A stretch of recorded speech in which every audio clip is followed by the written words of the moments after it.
asyhadu anna Muhammadan abduhu wa rasuluh. Amma ba'd. Yang terhormat HDMI SPD beserta jajarannya, yang saya hormati pula ibu-ibu pimpinan ranting Aisyah se-Kecamatan Blimbing, Kota Malang, Ibu RW 02 Perut Istana Karangasem. Ibu ini kita masih diberikan limpahan rahmat olehnya sehingga kita masih bisa hadir di dalam kegiatan pada pagi hari ini dalam keadaan sehat walafiat. Salawat serta salam. Bismillahirrahmanirrahim. Innamal mu'minuna ikhwatun fa asliku baina akhawaikum wattaqullaha la'allakum turhamun. Ya ayyuhalladzina amanu la yaskhar qaumun min qaum la yaskhar qaumun min qaumin asa ayyakunu khair asa ayyakunu khairam minhum wala nisa'um min nisa' wala nisa'um min nisa'in asa ayyakunna khair asa ayyakunna khairam minhun wala talmizu wala. Sungguh kami telah menciptakan kamu dari seorang laki-laki dan seorang perempuan. Kemudian kami jadikan kamu berbangsa-bangsa dan bersuku agar kamu saling mengenal. Sungguh yang paling mulia di antara kamu di sisi Allah ialah orang yang paling bertakwa. Sungguh Allah Maha Mengetahui, Maha Teliti, Maha Benar Allah. Wa na'udzu billahi min syururi anfusina. Masih diberi kenikmatan iman Islam maupun kesehatan sehingga bisa bertemu muka, berwajah dalam acara pembukaan kembali setelah ibu-ibu semua atas kehadirannya. Mudah-mudahan awal dari pertemuan ini membawa manfaat dan selanjutnya rumah ini akan dipakai terus ya Bu ya. Di antaranya nanti ada kegiatan yaitu di PKBM ini kegiatan rumah tahfidz ya. Kemudian kegiatan keterampilan seperti masak-memasak yang nanti ada ibu-ibu dari PCA ataupun PR-nya yang sudah mahir, sudah mampu, nanti insya Allah akan mengisi acara yang ada di rumah PKBM ini, serta bimbel untuk anak-anak. Nanti di sini ada bimbingan belajar, bisa nanti berhubungan dengan pihak PCA bimbing, dan ibu PCA ini selalu kesini ya, resik-resik. Alladzi arsala rasulahu bil huda wa dinil haq liyudhhirahu 'alad dini kullihi wa kafa billahi syahida. Asyhadu an la ilaha illallah wahdahu la syarikalah wa asyhadu anna Muhammadan abduhu wa rasuluhu la nabiyya ba'dah. Rabbi shrah li sadri wa yassir li amri wa hlul 'uqdatam min lisani yafqahu qawli. Yang kami hormati Ibu Pimpinan Cabang Aisyah Blimbing beserta sama Bu Hadi juga sangat rukune ke sana kemari. Terima kasih Bu RT sudah hadir. Kemudian ibu-ibu yang hadir pada pagi ini, warga Puri Karangasem dan sekitarnya, serta ibu-ibu dan seluruh yang hadir pada pagi hari ini, termasuk saudara-saudara saya yang hadir pada pagi ini dari pimpinan daerah Aisyah Kota Malang.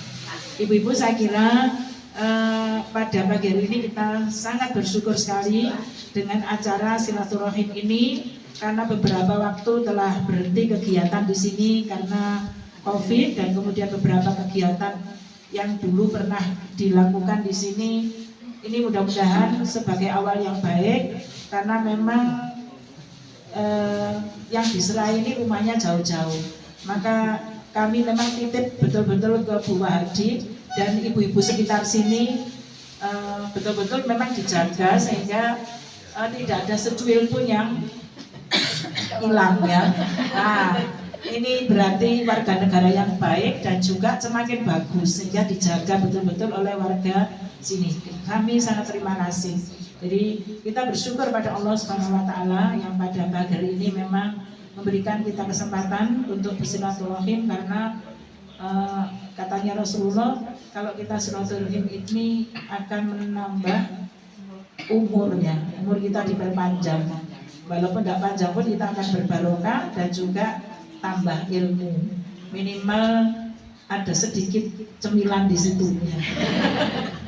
Nah, itu ibu-ibu, bapak-bapak sekalian. Yang pertama kami sampaikan bahwa pusat kegiatan belajar masyarakat seperti biasanya, karena ini namanya pusat kegiatan belajar masyarakat, maka ini melayani bagaimana fungsi PKBM ini, yaitu memberikan pengetahuan, keterampilan, dan segala yang dibutuhkan oleh masyarakat, minimal pengetahuan-pengetahuan yang sifatnya baik itu material maupun spiritual. Spiritual dulu pernah kita ada ngaji ya Bu ya. Nah, kemudian dilayanilah ibu-ibu untuk ngaji. Kemudian karena memang kondisi situasi negara kita dalam keadaan pandemi, dan itu harus social distancing ya Bu ya. Nah, tapi walaupun era seperti ini Bu, kita nggak bisa berpisah secara silaturahim akan tetap berjalan ya, karena semuanya tidak bisa di virtual ya. Seperti pemakaman virtual ada nggak Bu? Ini ada orang meninggal di virtual aja, ada. Maka tetap kita ini akan tetap bersilaturahim secara fisik. Physical distancing itu bisa, tapi social distancing nggak bisa, karena memang kita itu adalah makhluk sosial. Maka dari itu kami di samping dulu sudah pernah kulon wun, kami juga sekarang kulon wun lagi ya Bu ya. Kulon wun lagi karena memang memulai lagi, karena memang sesuatu yang sudah lama itu sepertinya asing. Maka setelah ini kita akan mengakrabkan kembali. Mudah-mudahan ibu-ibu semua diberikan kelapangan hati di sini untuk bisa meramaikan kegiatan-kegiatan yang dilakukan oleh pimpinan Aisyah atau pimpinan cabang Aisyah Blimbing. Dan mudah-mudahan apa yang menjadi awal ini sesuatu yang senantiasa diberikan keberkahan oleh Allah, dan Allah memberikan keridhaan kepada kita, dan perjuangan-perjuangan ini supaya apa yang menjadi tujuan negara, yaitu mencerdaskan kehidupan bangsa, itu bisa salah satunya dari sini. Jadi ibu-ibu ini kan sekarang nggak boleh ketinggalan zaman ya, karena memang anak-anak kita semakin canggih ya. Maka ibu-ibu kita sama-sama belajar apa saja yang bisa kita lakukan di sini, kita lakukan, tukar pengalaman ya, apalagi walaupun sekarang musimnya COD, makanan-makanan itu ya gosen itu, tapi kita GoFood ini, gosen nak barang ya. Nah itu Bu, sekarang kita bagaimana mendidik anak-anak kita supaya tidak terlalu banyak GoFood, supaya kita bisa memiliki keterampilan bikin makanan yang sehat. Nah itu nanti akan dijelaskan bagaimana Dr. Tommy ini tentang kesehatan kita. Nah ini ibu-ibu sekalian, mudah-mudahan pengetahuan yang banyak kita peroleh ini akan menambah wawasan kita. Jadi tidak ada ilmu yang tidak bermanfaat, semuanya bermanfaat. Karena kita diberikan atau diwajibkan oleh Allah untuk senantiasa menuntut ilmu mulai dari lahir sampai nanti kita sampai liang lahat. Ilmu apa saja, terutama ilmu agama. Di sini nanti bagaimana sholat kita sudah benar apa belum? Karena kemarin itu kita diingatkan oleh waktu kita silaturahim ke ketua MUI Bu ya. Itu biasanya saya itu kalau ke masjid itu sekarang karena tua di belakang karena duduk seperti saya ini. Saya amati, saya tanya bapak-bapak itu, Pak, jenengan sudah beragama berapa tahun? Sudah 40 tahun. Umurnya berapa? Karena saya sholat itu mulai tahun umur 20. Saya itu umur sekarang saya itu 60. Sudah 40 tahun berarti. Ya. Tapi sholatnya kok belum benar. Kenapa? Sik barengi imam. Imamnya si A, kuno wis langsung. Nah, itu namanya tidak tumaknina. Maka harus tua itu semakin tumaknina di dalam sholat. Allahu Akbar. Baru kita bergerak. Nah, seperti itu. Nah, kadang-kadang imamnya belum sujud, kira sujud di sini. Allahu Akbar. Soalnya dengkulku selak. Nah, maka bagaimana? Itu saja belum. Cara berwudu dan sebagainya itu masih harus kita pelajari betul-betul. Jadi bukan kepada ibu-ibu saja, kepada anak-anak kita juga gitu. Apalagi kamu setelah kesusu, setelah nggak ada PR lah itu. Nah, seperti itu ibu sekalian, ini sedikit nanti ada ilmu-ilmu seperti itu yang akan diberikan oleh pimpinan cabang. Bu, aku sholatku mau wis bener, coba sama cek. Nah, seperti itu Bu. Jadi kita itu introspeksi sendiri. Saya kadang-kadang ya gitu. Setelah kesusu, imamnya A gitu, SKTM bergerak. Padahal belum bar gitu. Allahu Akbar baru kita kan begitu. Nah, sekarang kita bagaimana introspeksi diri kita masing-masing. Itu contoh kecil saja. Ya. Bismillahirrahmanirrahim. Tadi ada loh Bu, baca wadduha itu lebihnya itu di panjangan wadduha padahal dia itu sudah kan ngaji baik umurku 55. Tapi saya wadduha padahal wadduha haknya yang panjang bukan dohnya begitu. Nah, ini contoh padahal dia imami loh. Nah, terus ya Allah imamnya makmumnya resah jadinya. Nah, seperti itu contoh kecil-kecil ini kita betulkan, akan dibetulkan di PKBM ini bagaimana sholat yang bagus, wudhu yang bagus, sehingga maka sholat itu adalah yang paling utama, paling nomor satu akan dihisab oleh Allah SWT. Terima kasih sekali dan kok mari ceramah kemarin sambutan. Ini hanya memberikan gambaran apa yang akan dilayani ini. Nah, kemarin sudah ada itu loh Bu, keterampilan bikin puding art ya, puding art sudah pernah Ibu ya. Terus bikin apa macam-macam apem, terus coklat, coklat berbagai macam gitu. Nah itu kan kalau bisa diproduksi itu empek-empek, ahli empek-empek itunya. Seperti itu Pak Dr. Tommy, somai. Nah itu kesukaan tuh kuli mola sewes tadi. Tapi paling tidak dengan keterbatasan dana kita bisa berkreasi ya. Anak saya itu banyak, saya sekarang jadi orang kreatif ya.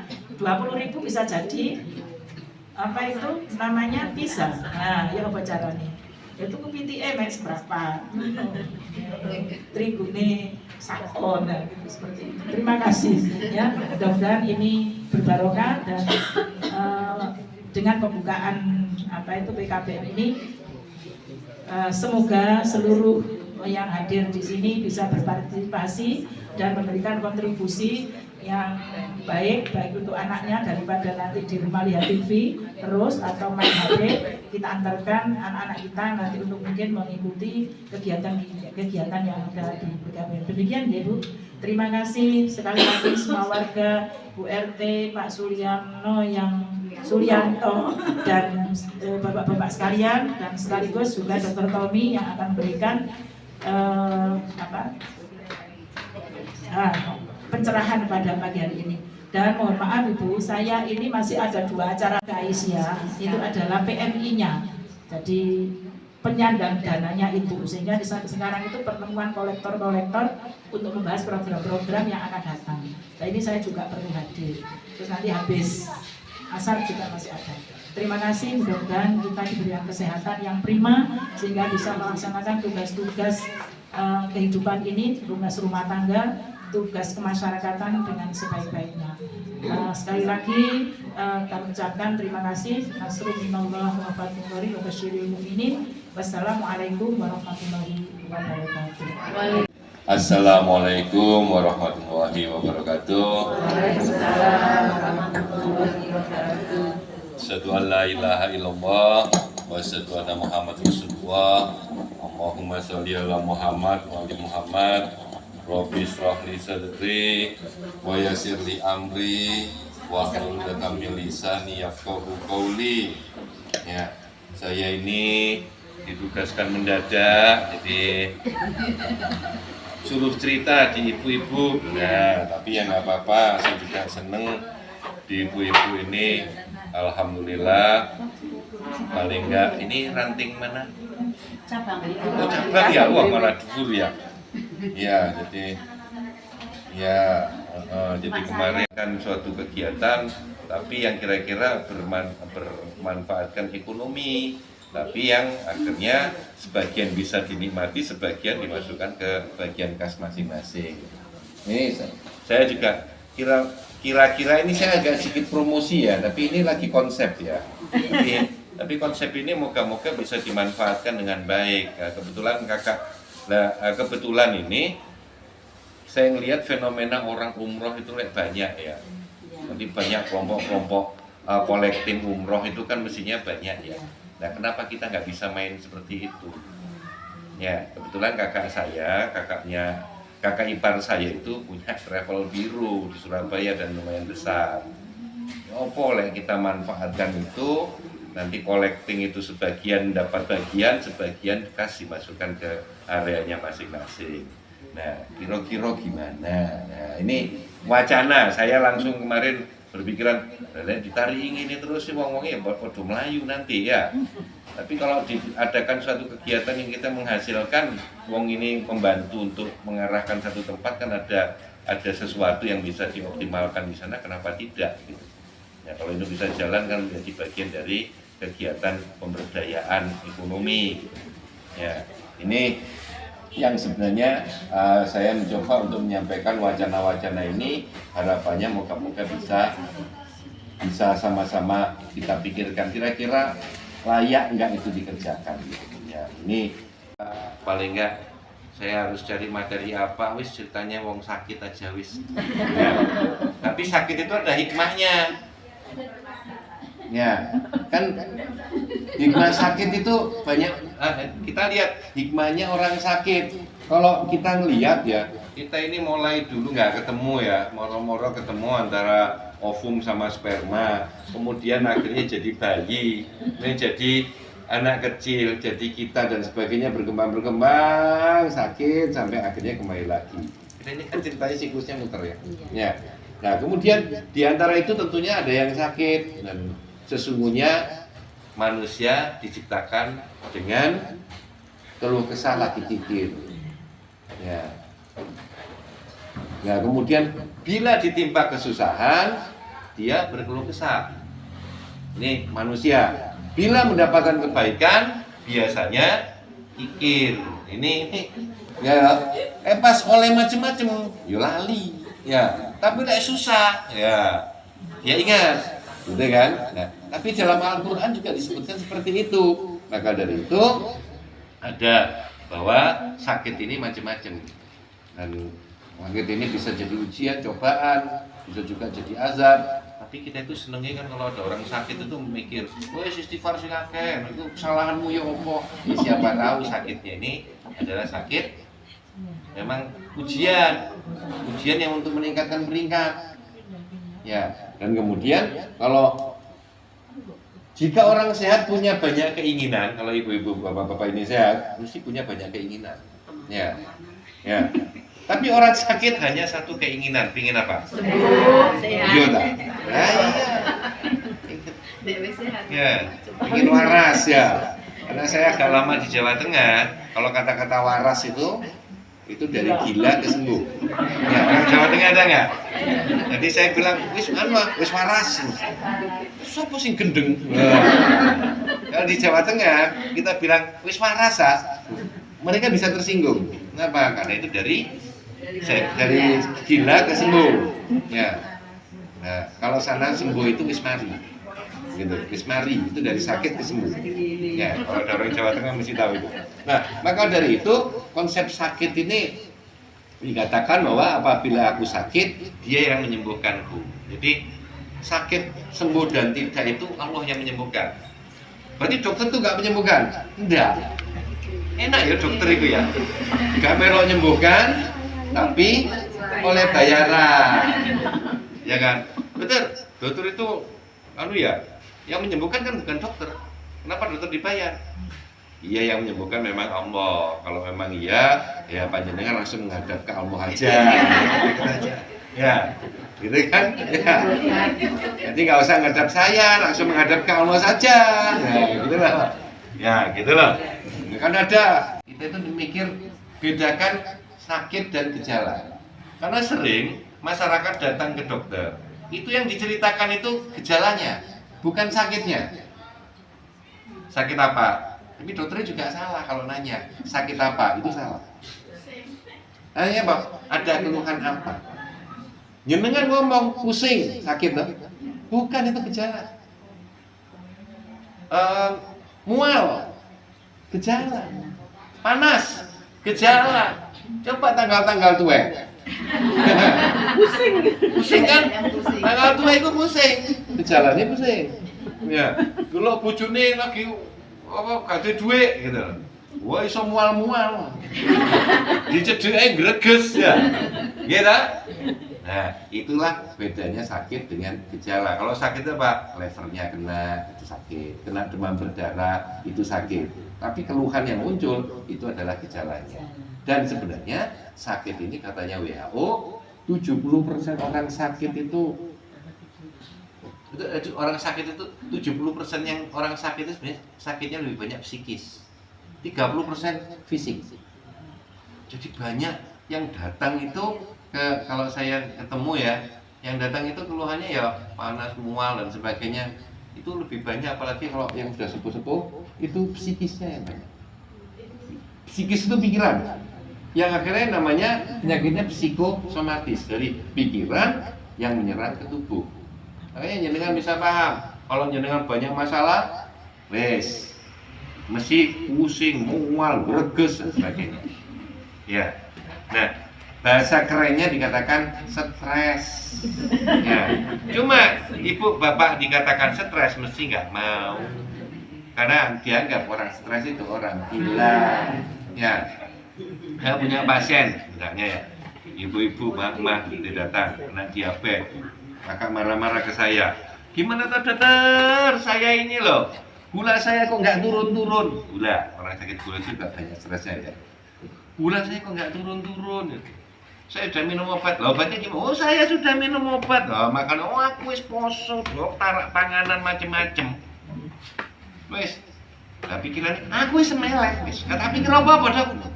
Percaya tak? Cara ngomong seperti itu sebenarnya orang stres. Nah kalau stres, jangan salah, gulanya nggak akan turun-turun. Ya. Tidak hanya makanan. Tidak hanya makanan. Stresor itu bisa bikin gula. Makanya kalau jenengan tahu ada orang yang mau nggak punya gula mau operasi, ternyata nggak jadi operasi, gulanya naik. Pernah dengar seperti itu? Kok kamu nggak duit gula loh? Tiba-tiba kok naik? Loh karena stres. Nah cuma satu konsep dasar ibu-ibu, nggak ada orang stres ngaku. Ayo, ada nggak orang stres ngaku? Nggak ada. Bukan, karena egonya yang main. Jadi ketika jenengan wis gak usah jenengan marah sama suami misalnya, marah sama suami, apa yang dikerjakan? Marah-marah, menteng-menteng ya. Terus apa katanya? Suami datang, oh nopo toh mak, kok gini mak? Wis aja mau pikir gitu. Wes, kata pikir. Itu nggak dipikir bener nggak? Pikir. Ayo. Mikir apa nggak dipikir? Bedodok nggak hatinya? Iya, kata pikir. Nggak ada fisiki. Ya, Ya, coba, ini ada 3 bapak-bapak yang nasibnya seperti saya ini. Lek sudah kayak gitu, wes ojo diterusno omongannya. Jangan sampai kita nambah omongan. Sak omongan iso dikeruwes lambene. Ya, hati-hati, ya enggak? Ya, nggak ada orang stres ngaku. Kalau ada yang ngaku, aku saiki stres aku. Anakku gak mulai-mulai, tugasnya sibuk sampai aku stres mikir. Bener stres? Enggak, itu pamer. Iya enggak? Itu pamer sebenarnya.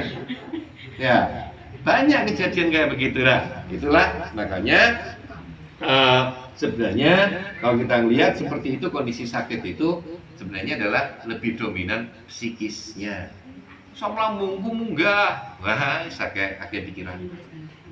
Jadi asam lambung munggah karena pikiran, bukan karena pedes kok itu. Iya, pedes itu pemicunya. Tapi kalau ininya bagus, aman kok sebenarnya. Ya makanya yang punya gangguan asam lambung ada enggak? Biasanya. Hanya tahu? Ya apa tidak? Boleh sampai malam mau munggah. Oh, besusuk di sini, ya kan? Wah, ngaku-ngaku sakit jantung, padahal duduk. Kayak ya wae ya. Ya nak, naik ke sini, mari mau pekelenang gene ya ke belakang sini. Terus sorenya biasanya karena kurang cairan jadi greges. Ngalamin dah ibu-ibu. Dan perempuan-perempuan mohon maaf dengan usia sweet kayak ibu ini. Ya kan? Sweet ya. Kelompok sweet loh ibu-ibu ini. Ya mendekati sweet lah, sweetak maksudnya. Ya. Itu kita bisa lihat bahwa biasanya kalau minum yang banyak, biasanya gampang peset. Itu yang akhirnya menyebabkan ibu-ibu kurang minum.